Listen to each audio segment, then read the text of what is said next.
Hello, everyone.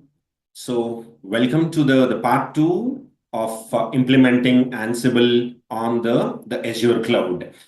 This is Sai Krishna from IntelliQIT. In the last session, we mainly talked about what is configuration management. What is Ansible, the basic terminology we understood.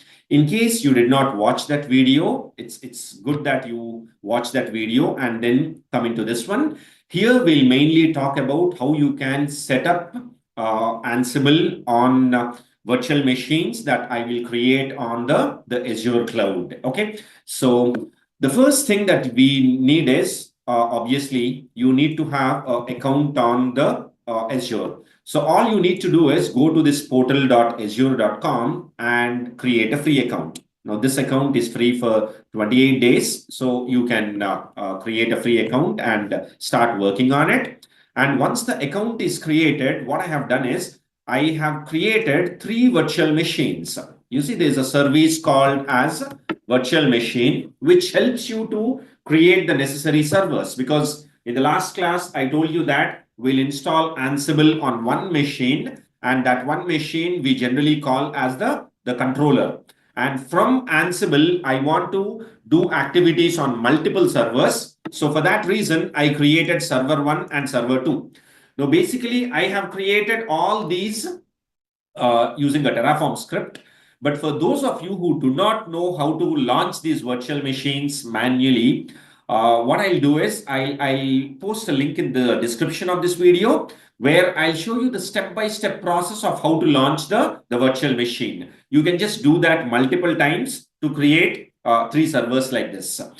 Once you understand Terraform, okay, if you're interested, you can actually specify that in the comment section. I'll also create videos on Terraform on the Azure Cloud. So if you watch those Terraform videos, you will see how all this process can be automated. So those of you who are interested can post in the comment section, and I'll be glad to create videos on Terraform with the Azure Cloud. Okay. So once the servers are created, I have given them meaningful names. One of the server, I called it as controller. The remaining 2 servers, server 1 and server 2, are going to become my managed nodes. So if you recall, in the last class, we said that Ansible is installed on one machine, which is commonly called as the controller. And the remaining servers, in our example, 2 servers are there, server 1 and server 2. These servers are called as managed nodes, or you can also call them as managed hosts. So the precondition for Ansible to work is from the controller to the managed nodes, you have to establish what is known as passwordless SSH connections. Okay. There are multiple ways to set up this passwordless SSH connections. I'll try to show you the simplest way which is available. You can follow different processes to do that. So to establish, what we want to do is we want to establish passwordless SSH connection from controller to server 1 and from controller to server 2. So how to do that? And once the SSH connections are established, how to install Ansible? That is what we will try to focus on in this session. Okay. So the first thing is connect to the controller. See, all these Linux servers that we are creating on the Azure Cloud, they are actually running on something called as Ubuntu flavor of Linux. And these Linux servers support only command line interface. Unlike my personal computer, which is Windows, or some of you might be using a Mac machine, these Windows and Mac machines, the desktop machines that we generally use, they come with both command line interface and graphical user interface.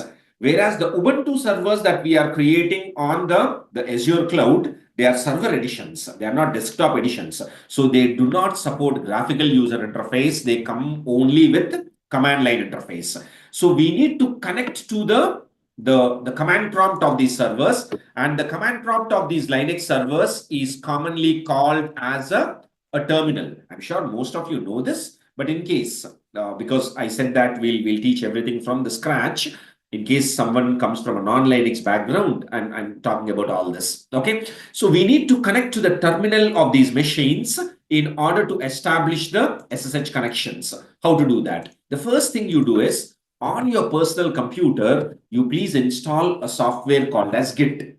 I'm using a Windows machine.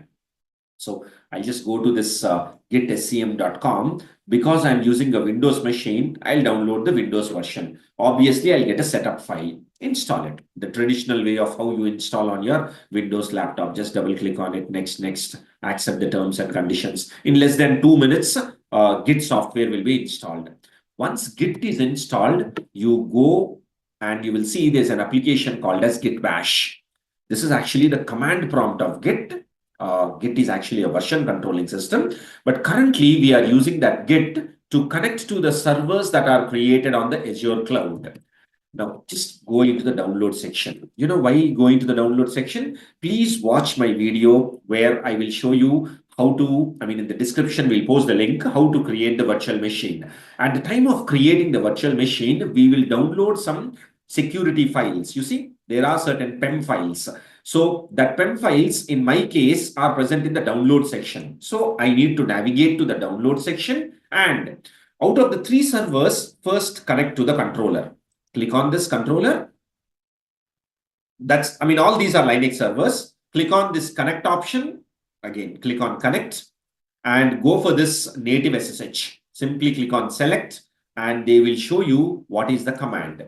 All you need to do is take that command, paste it in your Git Bash, and at the time of creating this server, the security key that I have generated, the name is controller.pem. So here you replace that security key name. The name of my security key currently is controller.pem. That's it. From your Windows machine, you are getting connected to the Ubuntu Linux server, which is on the Azure Cloud. It's asking your confirmation, for which you simply give yes. The connection is established. So what happened? We are currently logged into the Ubuntu Linux server, which is running on the Azure Cloud. Okay, that particular screen that you see here, whatever commands I'm executing, all these commands are happening on the Ubuntu Linux server, which is currently on the Azure Cloud. Now, once you connect here, because I told you that we need to establish SSH connection from controller to the managed nodes, we will generate what are called as the SSH keys. All you need to do is fire this command, SSH-keygen. This will generate 2 keys. Just hit enter and 2 keys are generated, which are called as the public key and the private key. You know where the keys are generated? These keys are generated in a folder which is called as .ssh. If you just say cd and go into the .ssh folder, you people will find there are 2 keys over here. One is, this is the private key and this is the public key. Okay. Now, what we do is open the public key. I'm just opening the public key, and whatever content you see here, please copy that content, go to the remaining 2 servers, server 1 and server 2, and paste it in a file called as authorized_keys. This authorized_keys is also present in the .ssh folder. So let me show it to you. I will now connect to the remaining servers. See? Server 1 and the same drama. Click on connect and go to SSH, select, and as I mentioned, copy this command. Let's open one more instance of the Git Bash. As we did earlier, I am going into the download section. Why downloads? Because the security key, this is the security key to connect to the server 1, and that security key is present in the downloads folder. So there I am copying and pasting this command, and the name of my security key is server1.pem. So this will connect to the server 1's terminal. Type yes, and the connection is established. Now, what are we supposed to do? Whatever keys we have created on the controller, now we are connected to server 1. In server 1, you go into .ssh folder, cd change directory, and there you will find a file called authorized_keys. Open this authorized_keys. Whatever content is there, don't disturb that content. Just go to the bottom of the file, and the public keys that we have created on the Ansible controller, let's copy those keys and paste those keys in your server 1. That's it. And let's save and come out of that file. Restart the SSH service. Sudo service SSH restart. Done. The same thing you repeat it on the server 2 also. See, I am giving exit. Exit will it'll remove the connection from my Git to the server 1. You will be back to your Windows machine. Now I want to connect to server 2. This is my server 2. The same thing, click on connect, go to native SSH, click on select, and whatever command is displayed here, I am taking that command, pasting it over here. And okay, sorry, the name of the key that I have to use in this scenario is server2.pem. So let me just give the same command one more time, but give the exact file name. As I mentioned, if you do not know how to create these virtual machines, please watch that it's a very small video where I showed the step-by-step process of creating the virtual machines. If you watch that, you will understand all this. So this is my server 2. We are connected to the server 2 now. Once we are connected to the server 2, the same thing. Go into the .ssh folder. Open this file. I mean, you will find there's a file called as authorized_keys. Open this file called authorized_keys. As we did earlier, do not disturb the content of the file. Just go to the bottom and whatever keys you have generated on the controller, the public key, you copy and paste here. Having done that, restart your SSH service on your server 2. So sudo service SSH restart. Done. Okay. And it's over. I mean, you're good to go. I mean, good to go in the sense SSH connection has been established from the Ansible controller, from the controller to the remaining 2 servers. We did not install Ansible. We just established SSH connections. Let's check it.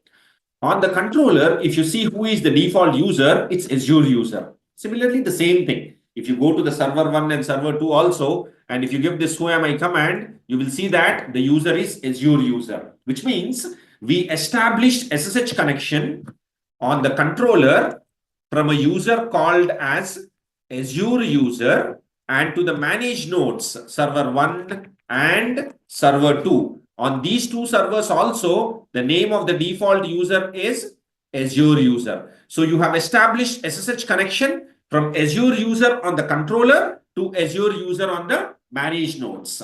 So having done this, let's check whether SSH is really working or not.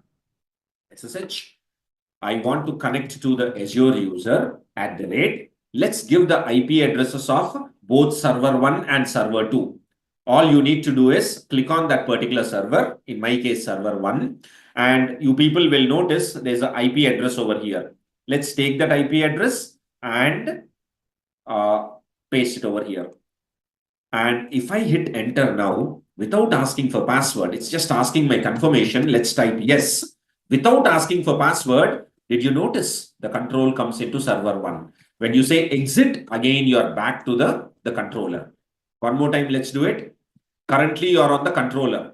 When you execute this command, the control will move into server 1. Do you notice that? The control has moved into which server? Server 1. When you say exit, again, you are going back to server 2. So SSH connection is successfully working from controller to server 1. Now, we will also check the same thing. I mean, I'll just save these IP addresses. This is the IP address of my server 1. And similarly, let's see whether it's working on server 2 or not. So this is the IP address of my server 2. Let's take that SSH Azure user at the rate. I am giving the IP address of my server 2. It's asking my confirmation. Do you want to continue connecting? For which you simply give yes. Done. Do you notice the control has navigated into server 2? When you say exit, again, you are back to the controller. One more time. See, control comes into server 2. When you say exit, you're again back to the controller. So SSH has been successfully established from the Ansible controller to the 2 servers. Having done this, now we will install Ansible. I mean, because we are using Ubuntu flavor of Linux, There are certain Ubuntu-based commands that we need to give. Now, don't try to by heart these commands. I'll show you the documentation from where you people can pick up all these commands. So please never try to by heart these commands. The first thing that we do for installation of Ansible is we install, we update something called as the APT repository. As most of you know, these Ubuntu servers come with a APT repository where certain softwares are already available. When you give apt get update, that repository gets updated. It will sync with the apt repository, which is maintained by the Ubuntu global community. So apt get update is currently running, after which we'll install a software. This is the software we'll install. apt-get install software-properties-common. I mean, Ansible depends on this software. For installing Ansible, this is the dependency.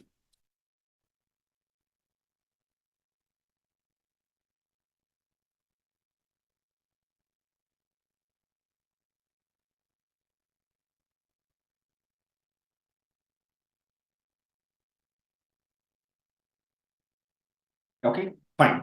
And now, if I want, I can actually install Ansible. If this is okay. I can directly give Ansible, and Ansible would be installed. But the problem is, in the default apt repository, we generally have an older version of Ansible. So if you want to install the latest version of Ansible, the latest version of Ansible has to be added to the apt repository. And that is done with this command, ppa/ansible/Ansible. So this is going to add the latest version of Ansible to the apt repository. It's asking me to press enter. Once you add this, you one more time update the apt repository. And then let's install Ansible. That's it. Ansible installation is over. As I mentioned, we will install Ansible only on one server, which is the controller. And the remaining servers, all we are doing is we are establishing the passwordless SSH connectivity.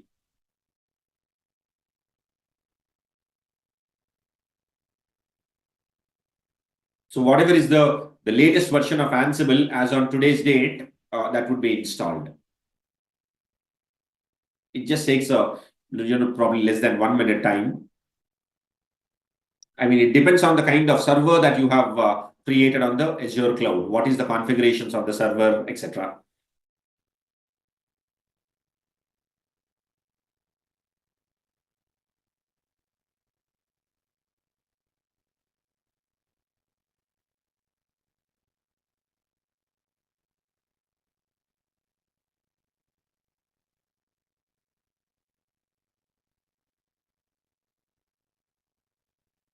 It's almost done. I'm using the least configuration servers available on the Azure Cloud because I don't want to waste money on my Azure account. I just want to do it with the least amount of expenditure. So I'm using the smallest configuration servers.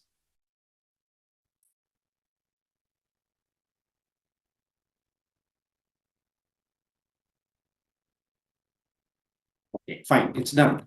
How do you check whether Ansible is installed or not? Ansible --version. So as of today, this is the latest version, 2.17. It has been installed. Now, as I mentioned a few minutes back, I don't want you people to by heart these commands. You can actually find all this information if you just go into Google and there you type Ansible installation. Sorry, one more time, let me go into Google. Ansible installation. So this is the official documentation coming from Ansible community. And when you click on it, they'll talk about where do you want to install. You see, various flavors of Linux, Windows, etc. are given. Since I am using Ubuntu Linux, just click on it. When you click on it, they'll show you the exact set of commands that I have used. So you can just copy these commands. If you just click on this icon on the right corner, all these 4 commands would be copied, copy and paste it. Ansible will be installed. So never try to by heart these commands, always depend on the documentation. Okay. So we have successfully installed Ansible on the Ubuntu servers, which are running on the Azure Cloud. Now, after installation of Ansible, how does Ansible configure? How does Ansible automate the process of doing any kind of activity on the remote servers? We'll try to understand that. There are 3 different ways that Ansible uses. One is called as, the first one is called as ad hoc commands. The second one is called as Ansible playbooks. And the last one is known as Ansible roles. Okay. So these are 3 different ways. Now, one by one, we'll try to explore all these components. Okay. So I think for now, this much is sufficient in this video. Try to do the installations based on the instructions that I have shown. In case if you are stuck up somewhere, you can please comment in the comment section. Probably we'll try to help you. We'll see what is the issue and we'll try to help you if possible. That's one thing. And yeah, in the upcoming sessions, we'll talk about the remaining concepts, like how to work on ad hoc commands, how to work on playbooks and roles, everything from the scratch to all the advanced concepts we'll try to explain. Okay, so I'll stop the session for now. Thank you so much.